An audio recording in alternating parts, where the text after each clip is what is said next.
Hi, folks. I see people starting to trickle into the room.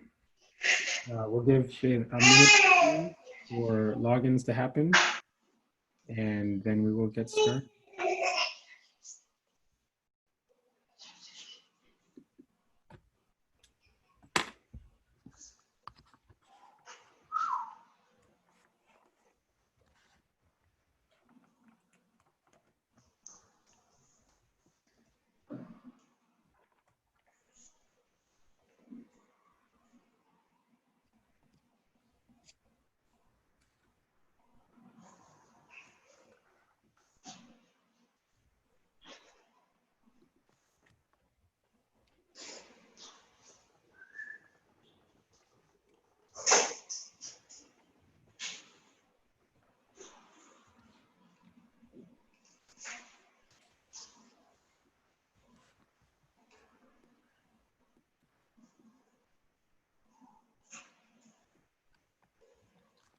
Still seeing a couple new people coming into the room, so we'll take maybe one more minute, Julia, and then we'll get started.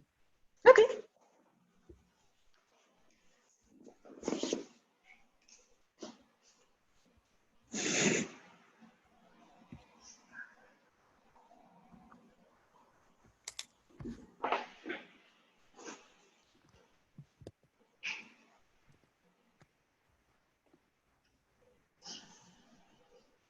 Okay, I think we'll go ahead and get started today. So hi, everybody. Welcome back to our next talk in the webinar series this year that Division 34, the Society for Environmental Population Conservation Psychology, has been putting on. I'm really glad to see people signed in for today's talk. We're going to be hearing about a really important issue that is highly relevant for a lot of the work that we're doing in our field, and an area for significant improvement and just general need to be a little bit more careful. So I'm glad to see that folks are signing in today. So just a couple notes. The first is, please remember to use the Q&A. If you have any questions, feel free to type them in throughout while our speaker is presenting, and then we will go through any questions that get posed there towards the end of the hour. We'll run probably until about 1 o'clock Eastern today. And please also remember that we've got talks lined up for the rest of the year, and those details will be posted on the Division 34 website. So please feel free to come back in September for our next talk. Today, I'm very excited to introduce and hear from our next speaker in the webinar series, Julia Rohrer. Julia studied psychology at the University of Leipzig and received her doctoral degree in just the past year or two as a fellow of the International Max Planck Research School on the Life course. Her research interests primarily include the determinants of subjective well-being and birth order effects on personality. And she also has just broader interests, I think, in the environmental world and caring about the world. So I'm really excited to have her here today. And what she'll be talking about is helping us think a little bit more clearly about issues of causal inference. And specifically, she's going to provide a non-technical introduction to graphical causal models, as well as provide an overview of common problems when we try to move from correlation to causation, as many of us do. So Julia, it's really nice to have you here, and I'll turn things over to you at this point. Okay, thank you. So thank you for the nice introduction, and thank you for inviting me. I'm super happy to talk about one of my favorite issues, causal inference on the basis of observational data. Personally, I think this topic is super important because there's so much room for improvement in current practices. And I also think it's kind of like fun and challenging from a technical perspective. So I'll say sorry in advance if you hear any baby noises in the background. That's my 1-year-old having dinner over there. And so I'm also sorry that the examples that I will provide are not from environmental psychology, mainly because I know so little about the field. But I think that you might still learn a lot of things that are so general that you can actually apply them to all sorts of research questions. And even thinking about current issues like what can we learn about the pandemic from just observing how the rates develop and so on. So I hope you will learn something that is helpful in a very general sense. So why is there so much room for improvement in causal inference practices in psychology? If your training in methods was comparable to mine, what you learned about causal inference was essentially this. So the first question is, did you do a randomized experiment? And if the answer is yes, then you're essentially just good to go, do whatever you want to do. You can just draw causal inferences. But if you didn't do a randomized experiment, it's essentially just like tough luck. Correlation does not imply causation, and you're doomed anyway. So maybe you learned a bit more. For example, you might have heard about control variables and how you can add them into models. And maybe you've heard a bit about longitudinal data. But really, if your training was like the standard psychology training, you didn't really go into detail. And I think there's two major problems with this logic. So the first problem actually concerns experimental research, and there's still lots of things that can go wrong if you run an experiment. So causal inference can still go wrong in many different places. For example, mediation analysis is actually always a causal inference problem, and it's actually really, really hard, and people just act like the experiment would fix that issue. The same goes for moderation, which is actually two distinct things that people are talking about. The one is like a causal interaction, the other thing is effect modification. And then there's, of course, always issues of how you can generalize to other manipulations and so on. So experimental research really does have a lot of causal inference problems, but we rarely talk about them because we just assume that the experiment in itself is enough. But the second problem, which is more central to my talk today, is of course that large parts of psychology are non-experimental. And that is often by necessity because we are investigating variables that cannot be manipulated easily or not at all. And so we're in that situation where our standard approach says we can't do causal inference, but at the same time, if we're being honest, all interesting research questions are about causality. In particular, if you want to build theories, our theories don't make statements about conditional correlations, but our theories make statements about causal effects. So I think there's a particular solution to that has evolved over the time, and that's what I call the non-experimental psych workaround. So it's a particular style of paper, and I think that applies to my own work as well. So this is just a general observation. So you will read a manuscript, and the introduction and the discussion really only make sense from a causal inference perspective. So we are talking about effects, how variables affect each other, and so on. But then if you look into the methods and the results, there will be some things that look like causal inference, like inclusion of control variables or discussion of confounders.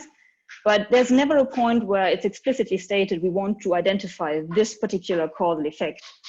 And there might be a lot of Weasley words. For example, you will read a lot about variable X predicting Y even after accounting for these other variables, or maybe X is a risk factor for Y, or maybe there is longitudinal associations or longitudinal predictions, which all could be interpreted as causal, but it's obviously not straightforward causal language.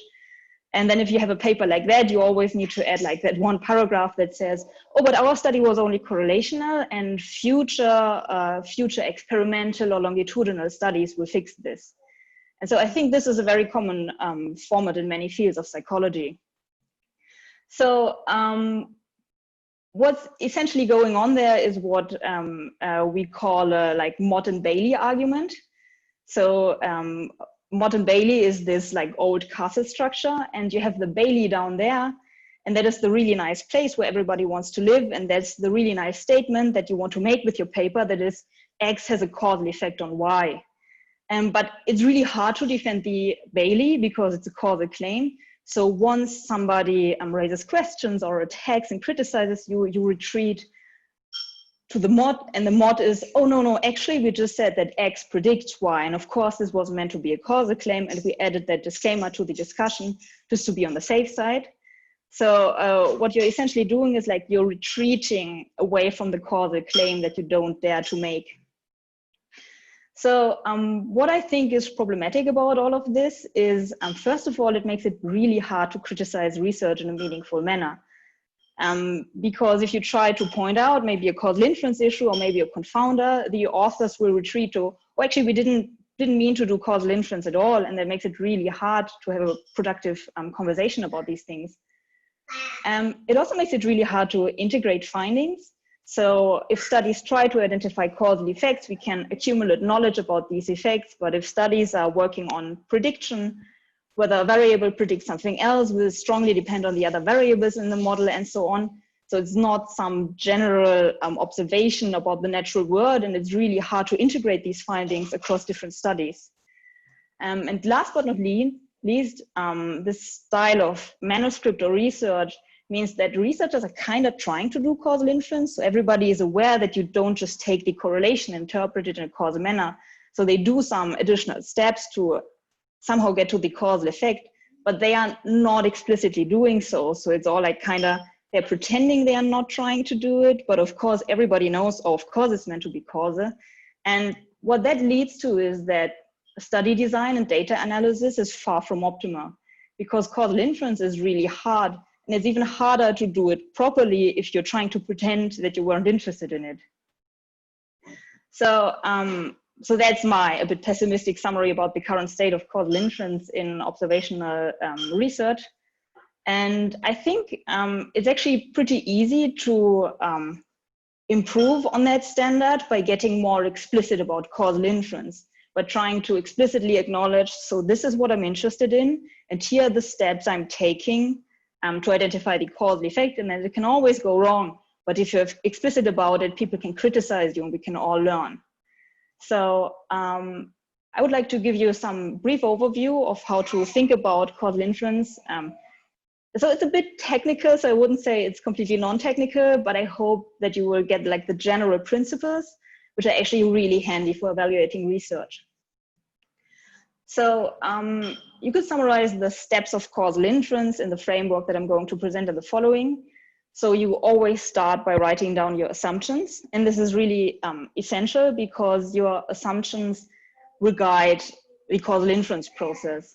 In the next step, you try to come up with a strategy that properly identifies the causal effect of interest, conditional on your assumptions. So we are always working on the basis of our assumptions. In the third step, you move on and actually estimate the causal effect. And in the fourth step, if you want to do a proper job, you will do robustness checks and sensitivity analysis, etc., to make sure that you did the best possible to really assess the evidence in your data. So really important distinction at that point is like the difference between identification and estimation. So when it comes to causal inference, those are two, I'd say, mostly separate topics. So causal identification is the question, if your sample was infinitely large, which of course it isn't, but assuming it was, would you be able to estimate the causal effect of interest? So that is some idealized situation, and under these idealized conditions, would you actually be able to estimate the causal effect? And then the second point that comes after that is actual estimation. So this is working with the data you got. And I think it's really, really handy to distinguish between these 2 points. And because in psychology, there's often a lot of talk about estimation issues, but people don't really think about causal identification first. So I strongly recommend, like, if you take away one thing from this, it's like causal identification. It's like, could you hypothetically identify the effect? And then causal estimation, actually estimating it. So let's get started with our 4 steps. So the first step is writing down your assumptions. And there is one really neat way to do that. And that is by drawing a directed acyclic graph, or a DAG. So DAG sounds very technical, but if you're familiar with the standard toolkit of psychology, a DAG looks like this, and this will remind you of structural equation models. So DAG is essentially a non-parametric structural equation model. So you have those tiny boxes that indicate variables and then arrows. And the arrows always indicate causal effects. So in this example there, what I'm saying there is that intelligence has a causal effect on educational attainment. Educational attainment has a causal effect on income at some later point in life. And intelligence also has a causal effect on income. And the non-parametric part really just means the arrow indicates that those variables are a function of each other. So I'm not being specific about any like particular shape of the association, which also actually means that I don't need to somehow indicate interactions. So I don't need to point arrows or on arrows or anything. So the interaction is already implied in this graph. and I don't have to assume any functional shape. But this is only at this stage in the process. Later, when it comes to estimation, I will actually need to think about what these associations look like. And directed acyclic graphs are directed because they only allow for single-headed arrows. This might be a bit different from what you know about structural equation models, where you will often have those double-headed arrows, but I will show you a workaround for that later. And the other thing is that they do not contain any cycles.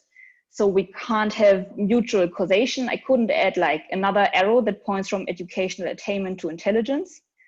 And that might again appear like a problem in the psychological world, but I'm also going to show you a workaround. So what could it look like if I put down my assumption in a DAG? So starting from the toy example you already saw before, let's assume I'm interested in the effect of educational attainment on income later in life. And let's say I think, oh yeah, there's this obvious confounder, it's childhood intelligence, which will affect both educational attainment and then income. But then I might want to add other variables. For example, well, childhood intelligence, of course, affects adult intelligence. There's just some stability there. But my educational attainment might actually influence my intelligence later in life. And of course, that will also affect my income. And then I might say, oh, but isn't there like some confounding going on? Couldn't adult intelligence correlate with income for all sorts of reasons? And I can indicate that by just adding that like ominous variable u, which just means unobserved causes.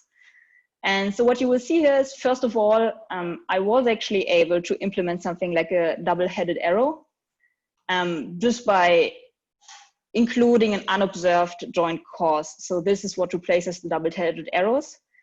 And actually, I have incorporated mutual causation by splitting like the intelligence variable into intelligence in childhood and later in life.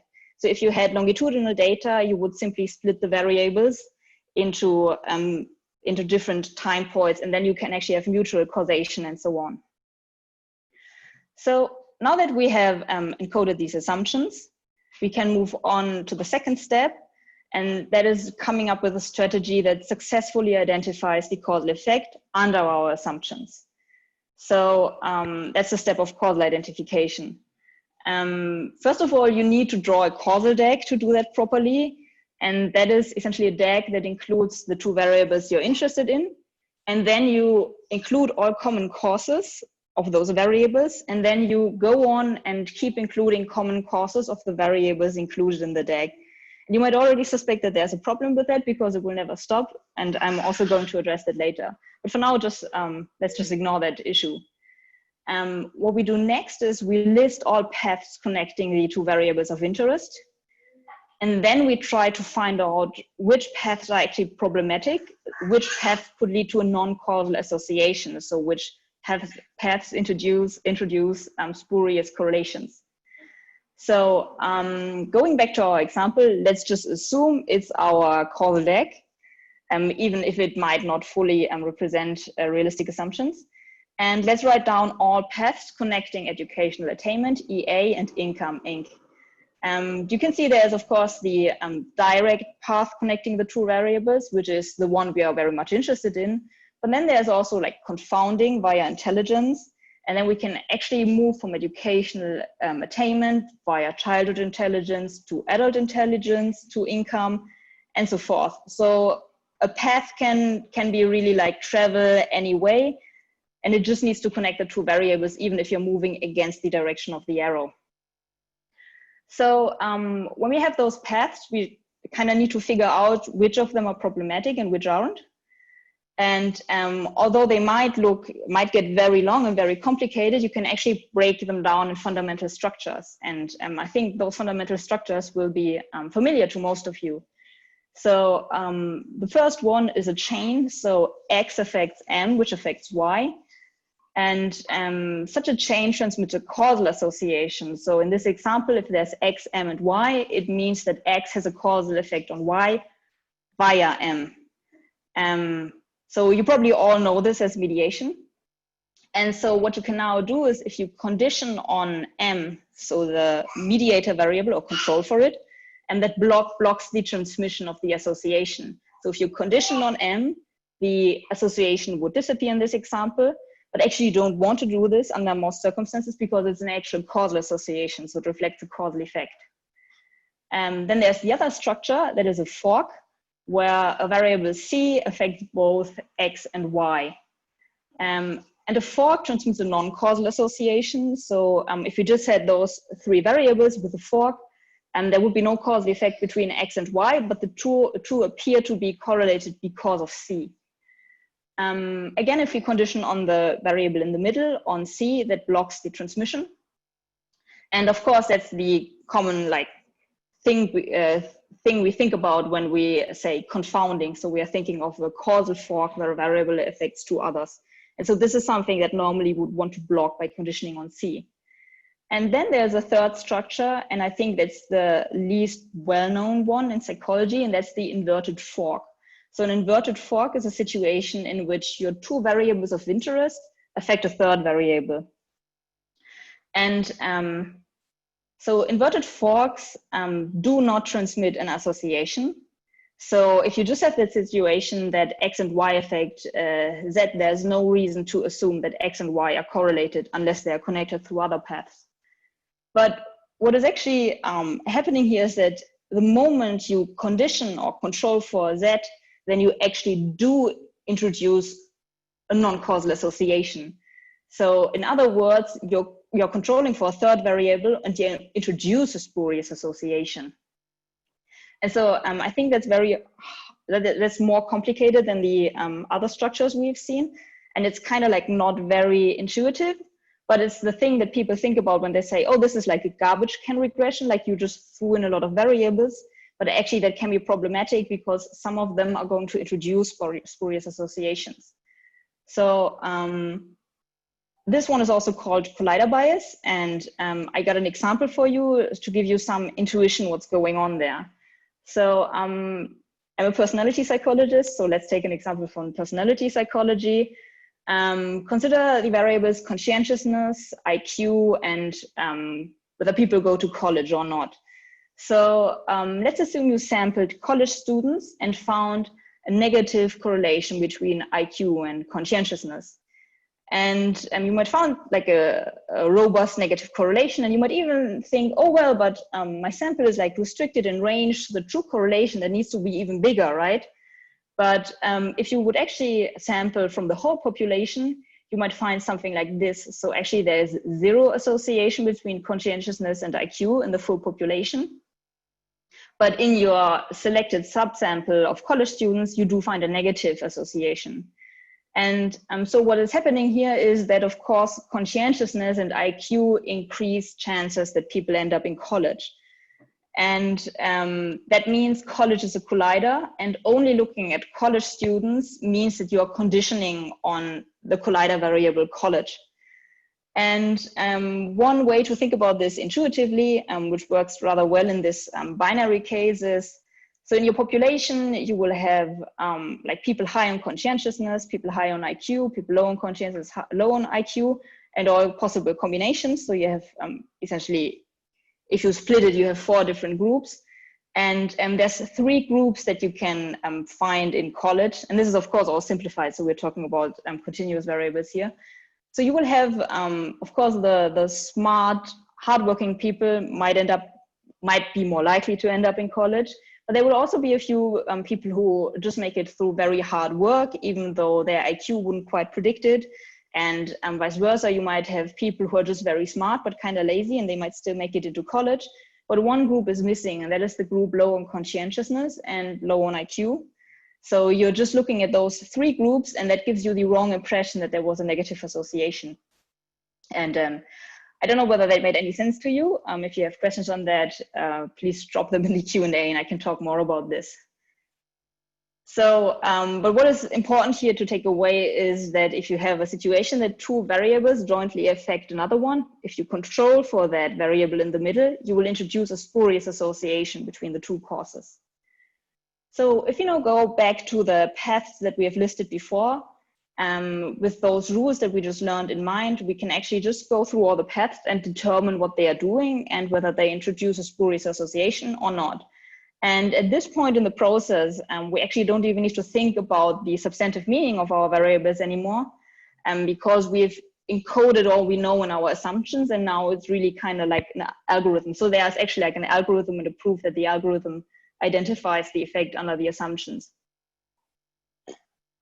So if you look at the first one with childhood intelligence in the middle, that is plain old confounding, that transmits a non-causal association. So we need to control for CI in the middle. Then there's the next path where there's also AI in the middle, and that is again just plain old confounding, but there's a mediator in between. And what we could do here to block this non-causal path would be to control for either AI or CI. It would both work because it would both stop the transmission. But the third path is quite different. So there's an effect of EA on AI on Inc. And that is, of course, a mediation. And as we've seen, a mediation transmits a causal path. So we actually do not want to control for AI, because if we would remove part of the actual causal effect. And then there's these longer paths down there. And the point that is important to note is that there's AI on both paths, and the arrows point into the variable. So here we have a collider. And so this collider actually blocks the path. So these paths are not problematic at all. They do not cause any troubles because they cannot transmit an association. But if you were to statistically control for AI, we would open the paths because we would introduce collider bias. So that's exactly what we do not want to do. So, and that would treat all the paths in our DAG. So what you can see here, we have to control for CI. We could control for either AI or CI. We are already controlling for CI, so we don't need to care about controlling for AI. And actually, we should not control for AI because it's both a mediator and a collider. So if we were willing to assume that this is the underlying causal structure, and that's our assumption here, then control for childhood intelligence would be both sufficient and necessary to identify the causal effect of interest. Under our assumptions, right? And so in that case, we would have a valid causal identification strategy, and we could move on and actually try to estimate the effect. So causal effect estimation, I think, is more familiar to most psychologists, or like estimation per se. Yes? But before you move on, we have a question on that section from Benjamin asking, could you clarify exactly what you mean by both transmission and controlling in this case? Okay, so so transmission, that is like the very technical language of DAG. So if a variable constellation transmits an association, it just means that it gives rise to an association. So it's just, I'm sorry, it's just like very technical language. But for example, if you have a confounder, it transmits an association between the two variables it confounds. So I'm sorry if that technical language caused some confusion. And now the second question is a very good question, because that's what I'm going to talk about next. So what do I actually mean by control or by conditioning? And so that's the part we have to care about when we come to actual causal effect estimation. So causal estimation is now conditioning on the right set of variables. And there are lots of different ways to condition or to control for a variable. So the most basic thing you can do is to do stratification or subgroup analysis. For example, you might assume that gender is a confounder in your analysis. So what you can simply do is like split your sample by gender and then analyze the groups separately, and then you might integrate findings or not. But that is like the easiest possible way. Just split your sample up, like I did in the collider bias example. Just analyze like one subgroup or the other subgroup or both, but in separation. Of course, you can't really do that with continuous variables. You could do a median split, but that is generally not advised because it discards a lot of information. So if you want to control for a continuous variable, the traditional thing to do would, of course, be third variable control in a regression model. So for example, in the DAG that I showed you before, I might try to predict, as I might do a regression, I predict income and have two predictors. The one is a variable of interest, educational attainment, and the other one is just my confounder. And this effectively controls for childhood intelligence. That can get unfeasible at some point if you include too many variables. And so you get to more sophisticated approaches, such as propensity score matching. So you might have heard of propensity score matching. So the fundamental idea is, for example, if my variable of interest, my independent variable of interest is educational attainment, I build a large model that predicts whether or not somebody will reach a certain degree. And I can include many, many variables in that, but then I just predict a score, how likely is that person to attain that degree. And then I can use that score as a summary of all the variables I'm controlling for. And then, for example, match people on those variables. So that is like one much more sophisticated approach than just controlling for third variables. But the important thing is that it's actually doing the same as third variable control in a regression context, and is essentially doing the same as splitting my samples according to some third variable that I'm concerned about. So which way of variable control you choose, so it will depend on your sample size. So you might run into estimation issues with some approaches. It of course also depends on what variables you want to control for. And what's very important at that point, I think, and what sometimes gets forgotten in psychology is, so if your causal identification strategy is not valid, then you can't fix it at the estimation stage. So for example, if your assumptions were wrong, or if you did not properly identify the necessary variables that need to be controlled for, you can't make up for it during the estimation state. And so if you have followed a bit the propensity score literature, that is something that often got forgotten. So people thought it was like some magical tool to turn observational data in something like an experiment, but that is not how it works. So the propensity scores will only control for the variables that were used to generate the propensity scores. And so the same rules apply for all third variable control approaches. And so even if your causal identification strategy is valid, so that's the flip side, you can still do mistakes during the estimation stage. And so you can like have a valid strategy to identify the effect, but then it doesn't work out and you do something wrong. And so you don't get the proper estimate of the causal effect. So I'm just going to briefly list those and explain a little bit, but I've linked some resources that I find really helpful to make more sense of these issues. So one example would be one of your confounders has a nonlinear effect. For example, childhood intelligence might confound the association, but it's actually not just childhood intelligence, but it's also like the square of childhood intelligence that need to be in the model. And if you don't properly model these relationships, you're going to be left with the residual confounding, and your estimate is going to be biased because you have some spurious correlation left in there. Then confounders may interact with each other, and you actually need to model that, or you need to include that in your regression model to properly control for that. And just as a side note, if you're ever interested in identifying an interaction effect, interactions always need interactive controls. And so that's something I rarely see done in psychological papers that I read, but there's also lots of technical literature like really explaining, okay, you really need to do that. So you might want to look that up if you ever stumble across an interaction observational data. Another huge issue is measurement error in confounding variables.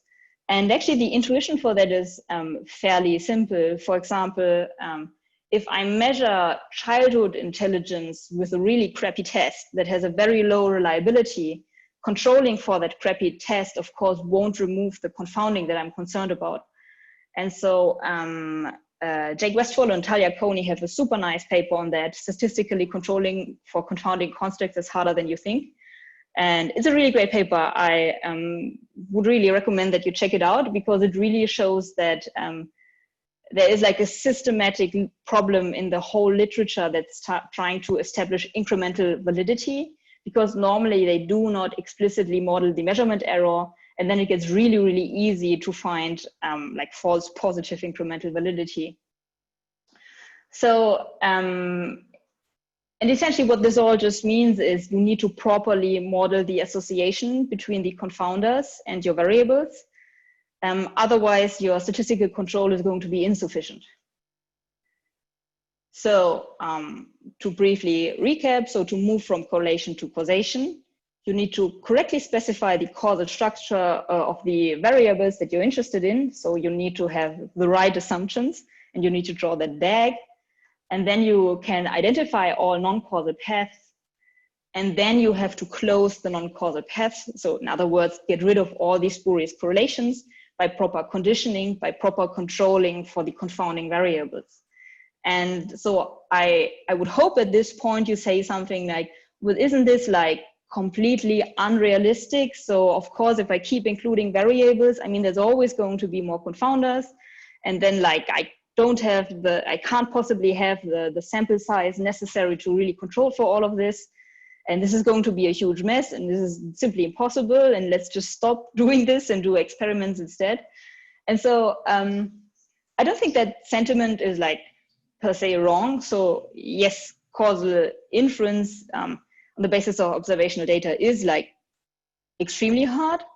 And yes, it heavily relies on assumptions about the underlying causal structure. And these assumptions are always going to be unrealistic in psychology in particular, because we know so little about how our variables are related to each other and why.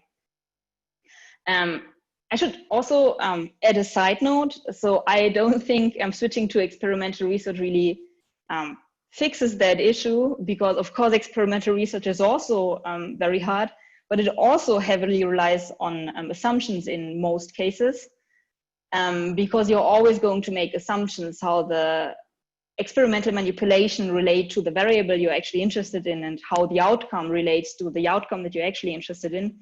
So I would say yes, observational data is really not perfect for causal inference, but experimental research doesn't automatically fix all these issues.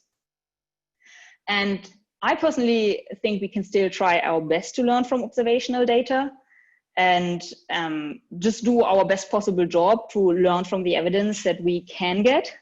And I have some like final recommendations just for like neat little hacks. So for example, there's that issue that we cannot plausibly rule out unobserved confounding because there's so many variables linking psychological constructs. And one thing you can do in such scenarios is doing a sensitivity analysis. And sensitivity analysis is essentially asking how strong would confounders need to be to render my estimated effect 0? So how much confounding needs there be that my effect disappears actually? And so I think that's super handy because it again like gives you a way to say, okay, confounding would need to be huge or tiny. Is that realistic in my scenario or not? What do I need to assume that there's a causal effect?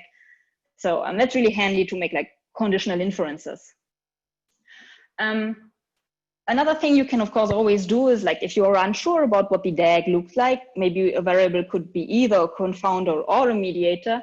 Of course, you can always just try different causal structures and try different models. And you can make that very explicitly. So how do different assumptions affect my estimate? Well, I'm just going to run multiple models and going to present all of them, or maybe present one and discuss the others in a side note. So there's always room to express that uncertainty.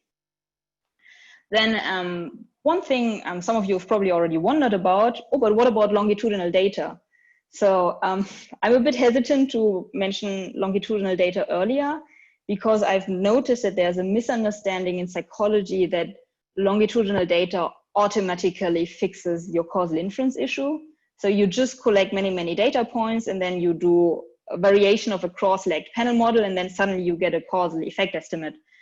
And so actually that's not quite true. So what is great about longitudinal data is that it allows you to rule out certain confounders that operate on the between subject levels. So for example, if you have longitudinal data from individuals, you can rule out that stable personality parts confound the associations you observe within subjects. I would recommend actually you check out the fixed effects literature in economics, mainly because the psychological literature on longitudinal data often doesn't really explicitly talk about causal inference, because we have that weird situation where people won't explicitly state that they're trying to do causal inference. And like I said before, so longitudinal data is great for many different reasons, but it does not automatically fix the causal inference issues. And then sometimes there might be situations where you're just like, there's so many confounders between my variables, I can't do anything here. And then it might be a good idea to start looking for natural experiments, which are situations that control for certain variables by design. So you're again moving closer to the experimental literature, but it's still something that can be done with observational data. So yeah, one example, if you look into my primer on causal inference that I'm using, there are twins. So twins are actually like a really cool natural experiment, because monozygotic twins share their genetic material, and if they are raised in the same family, then they also share a lot of socioeconomic background variables and so on. So one really clever thing you can do is look at correlation within pairs of twins. For example, I think Paige Harden has a really nice study where she looks at the effects of religiosity on criminality. So there's that idea that religious people don't commit as many crimes. But then if you look at it within twins, you can actually, you can just check whether the more religious twin is also less likely to become delinquent. And what they actually find in their analysis is that there's like zero association between religiosity and delinquency within pairs of twins. And that is like a pretty good argument that whatever correlation you observe in other scenarios is probably due to confounding due to, for example, socioeconomic factor. So that's an example for natural experiments. There are much more cool natural experiments to learn about, and I can really recommend this awesome book by Thad Dunning, which has a lot of interesting examples as well, and that might give you some inspiration for how this could be applied to your research. In general, what I feel is super important is to highlight that they are like fully formalized causal inference frameworks. They are not very well known within psychology up to now, but they are very well known, for example, within economics or epidemiology. And so if you have like a cool idea for how you could maybe do something better or maybe identify a cause, you don't need to reinvent the wheel. You can actually look into those literatures. And yeah, so and the other general point I would like to make is that I would hope that you try to be as transparent as possible. So for example, be transparent about the goal of your research. So maybe you are interested in prediction rather than in actual causal effect estimation, and that is fine. I would just wish that people were like really transparent about that, because only if you know the goal of the research can you evaluate whether it actually reached that goal. I also think it's a good practice to be really transparent about your assumptions, and I think those DAGs are a really good way to be very explicit about which causal structure is being assumed between variables. And lastly, I think it's also good practice to be transparent about how certain assumptions and their violations could affect your estimate. So, for example, you might point out, oh, this is assuming that the unobserved confounding is pretty small, and that is, of course, it could be a weakness of the study, but it's just being honest about what's going on. And so what I would personally hope for, so the Mott and Bailey I showed you before, is like that combative situation where you try to defend your claims and hope that nobody intrudes on you and asks hard questions. And I would be super happy if we could move to a slightly different mode of causal inference, where it's actually like being really open. Here are the data. Here are my assumptions. If I combine these two, these are my conclusions. And then somebody else might check, and maybe you disagree about the assumptions, or maybe you don't think that the statistical evidence is strong enough, and so on. But if everybody in the process is really transparent about what they are doing, I think we can have very productive conversations and learn from each other and maybe get closer to proper identification of causal effects. And with that, I would like to thank you for your attention, and I'm happy to answer all of your questions. That was really great, Julia. Thank you. I know some folks may need to go back and watch the video a couple times. I'm sorry if that was too fast. No, but that's fine. That's the great thing about recording these sessions and having it on Zoom as opposed to in person. So as with all the other previous webinars, this one will go up on the Division 34 YouTube channel within the next couple of days. And I really do hope that people will go back and watch and look up some of those resources.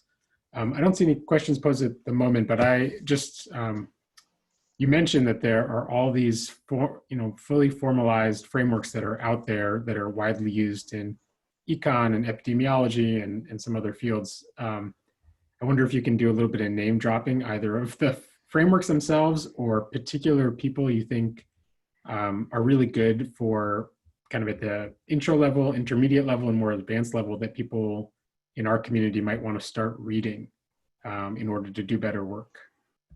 So the one big school of causal thought that I am mainly inspired by is, he's called Julia Rohrer, and he's actually a computer scientist who came up with those directed acyclic graphs. Now, I would actually not really recommend that you go read Perl because it is rather inaccessible. But so I have written a primer to graphical causal models that is published in AMPPS with the hope that people would find it more accessible than the Perl paper.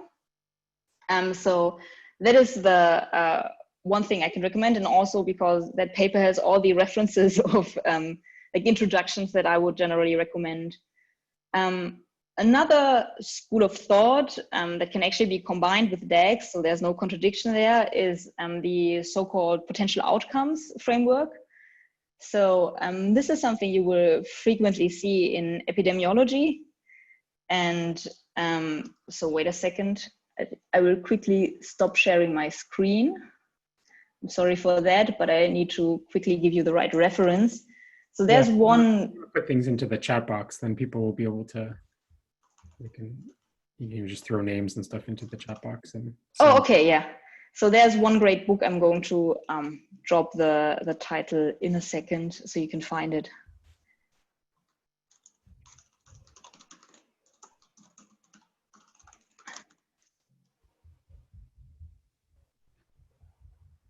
So, any more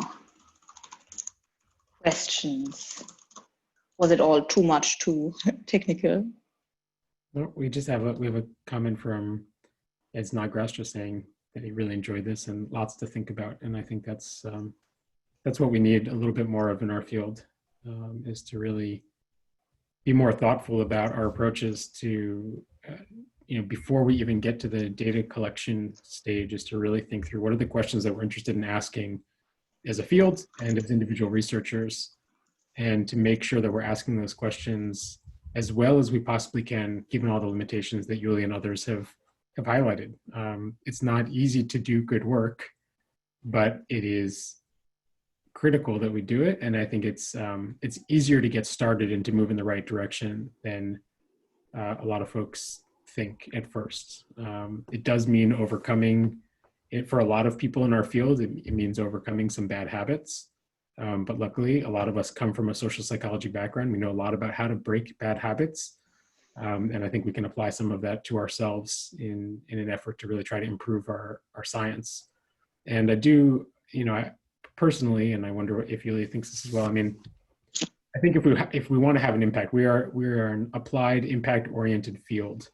The people who move into the environmental conservation psych world, they want to have a positive impact on the world. And the way we do that is by doing, or one of the ways we do that is by doing better science. And one of the, actually, I have one other question, which is one of the, when we think about potential ways in which we go wrong in the work that's been done, or we look back at the literature over the past couple of decades and we wonder what's really real, what effects are there and what's not. there might be an asymmetry with respect to how much we worry about false positives versus false negatives. And I think in our field, we are a little bit more worried about false positives. If something really happened, if there really isn't a causal effect of some intervention, and we didn't have a great design, or we didn't have a good analysis plan, we don't catch it, that's not great. It's kind of wasted effort. But we do worry a lot about false positives, where we're then going to go out and say, look, I've got this evidence, look at this paper. Okay, big green group or policymaker, we think you should do X. We should talk about climate change in this way versus that way. And a lot of us are really worried about false positives. I'm wondering if you think that it's useful to even approach kind of being a conservative, careful researcher with one of those kind of higher in mind than the other, and if so, what should people be doing to guard against, in particular, false positives? So I agree that there's that asymmetry. So I think it's very true, and it may just be because, so first of all, we've published a lot of positive findings. We've published very few negative findings, right? So it's very hard to, first of all, find a negative finding that has been claimed in the literature, and then kind of fail to replicate it by finding an effect. So I do think it's just as likely that we are missing many things, or we're probably missing even more things than we wrongly claim, just because there's so many effects that might be going on. I think another thing, maybe in this context of the causal inference seminar, that I would like to highlight is in the current discussions in social psychology, there is a lot of focus on what I would call variance false positives. So it is random variation, and then you randomly sample, and then you sometimes get a significant p-value, and you report only that, and that is problematic. And I would like people to be a bit more mindful of what I call bias false positive, where you might run a study repeatedly and actually always get the same results. So it seems super replicable, but actually it's false positive because, for example, there are confounders, there are third variables you're not considering. And so that is a problem I observe in my own field, personality research. So people are very happy because they're like, oh, look, all our associations are super replicable. But what it essentially means is that we have very robust confounding that you can find in any study. And so I think it would be helpful to move on from that super narrow view of somebody runs an experiment, somebody runs a replication, and then it fails, to a broader framework to actually think about, okay, what is the thing we want to actually identify and measure, and how well does our estimate map onto it? Great. We have a question now that's come in. It says, I wonder, since these bad habits that I mentioned are taught first in undergraduate, how might the ways of teaching research methods in psychology be altered to alleviate these bad habits? So yeah, I think one great point to start is actually talking about causal inference. So actually, the methods professor at my university changed, so now there's actually an official introduction to causal inference and so on, and I think that already makes a huge difference at that point. And I really hope that the primer that I wrote is a bit with that thought in mind, that it might be really helpful for teaching at a very fundamental level, and then moving on. So of course it's one part. I think it's actually maybe easier to get the undergrads involved in this and thinking about it. I think it might be a bit harder for more established researchers who also may believe that they already understand a great deal about causal inference. So yeah, I don't know whether teaching is the biggest obstacle at this point. But I'm always I always hope that teaching alone can make some difference. Great. Well, I think you've certainly given all of us a lot to think about. And like I said, the video will go up for those that want to go back and revisit these ideas. To start breaking some of those bad habits and moving in the right direction. So thank you again on behalf of everybody, including the field, for joining us, Julia. It was really great. Yeah, so thank you for inviting me and for listening. I'd be super happy if some of you read up a bit. If you want to get in touch with me, you can always find me active on Twitter, and I'd be super happy if some people join the conversation about causal inference. Great. All right. Hope everybody has a great day, and hopefully we'll see you back here next month. Thanks a lot. Bye. Have a great day. Bye all.